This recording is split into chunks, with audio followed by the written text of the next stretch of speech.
નમસ્કાર ખેડૂત મિત્રો, આપ જોઈ રહ્યા છો ફાસ્ટ ગુજરાત ન્યૂઝ। આજના વિડીયોમાં આપણે વાત કરવા જઈ રહ્યા છીએ એક એવી આગાહી વિશે જે ખેડૂતોની ઊંઘ ઉડાડી શકે છે। ગુજરાતમાં કાતિલ ઠંડી વચ્ચે હવે કમોસમી વરસાદનું મોટું સંકટ ભંડરાઈ રહ્યું છે અને એ પણ આ જાન્યુઆરીના અંતમાં। રાજ્યના જાણીતા હવામાન નિષ્ણાત અંબાલાલ પટેલે ફરી એકવાર મોટી આગાહી કરી છે।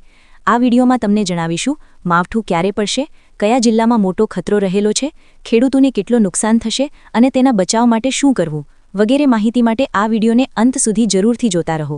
હાલનું હવામાન પરિસ્થિતિ મિત્રો, અત્યાર સુધી ગુજરાતમાં શિયાળાની જમાવટ છે। સવાર સાંજ કાલથી ઠંડી પડે છે અને ઘણા વિસ્તારોમાં ઠંડા પવનો પણ ફૂંકાઈ રહ્યા છે, પરંતુ ઠંડી સાથે હવે એક નવું જોખમ ઊભું થયું છે, જે છે કમોસમી વરસાદ એટલે કે માવઠું। અંબાલાલ પટેલ છેલ્લા ઘણા વર્ષોથી હવામાન અંગે ચોક્કસ આગાહી માટે જાણીતા છે। તેમની આગાહી ખાસ કરીને ખેડૂતો માટે ઘણીવાર સાચી સાબિત થઈ છે।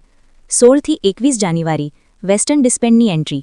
અંબાલાલ પટેલ મુજબ 16 થી 21 જાન્યુઆરી ઉત્તર ભારતમાં એક એવા વેસ્ટર્ન ડિસ્પેન્ડ સક્રિય થશે જે જમ્મુ કાશ્મીર, હિમાચલ પ્રદેશમાં ભારે હિમવર્ષા થશે તથા ઠંડા પવનો ગુજરાત સુધી પહોંચશે તથા તાપમાનમાં ઉથલપાથલ થશે।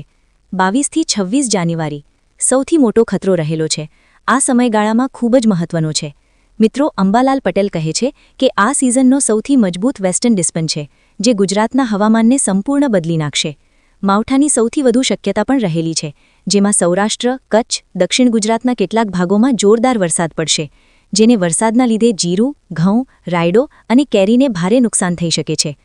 તાપી જિલ્લામાં આકાશી આફત મિત્રો, આ આગાહી માત્ર આગાહી નથી, પરંતુ તાપી જિલ્લામાં ખાસ કરીને ઉચ્છલ તાલુકામાં અચાનક વાદળછાયું વાતાવરણ અને માવઠું પડ્યું હતું, જેના લીધે કેરીના ખેડૂતો ખૂબ જ ચિંતામાં મુકાયા છે।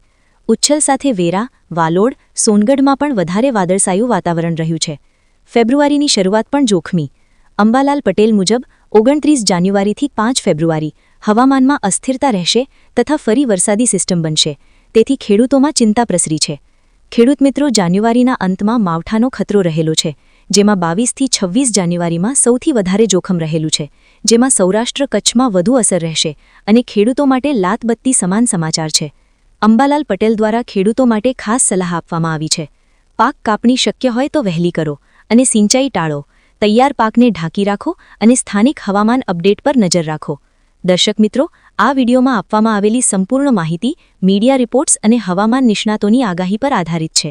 જો તમને આ વિડીયો ઉપયોગી લાગ્યો હોય તો અમારી ચેનલને લાઇક કરો, શેર કરો અને સબસ્ક્રાઇબ કરવાનું ભૂલતા નહીં। જય જવાન, જય કિસાન।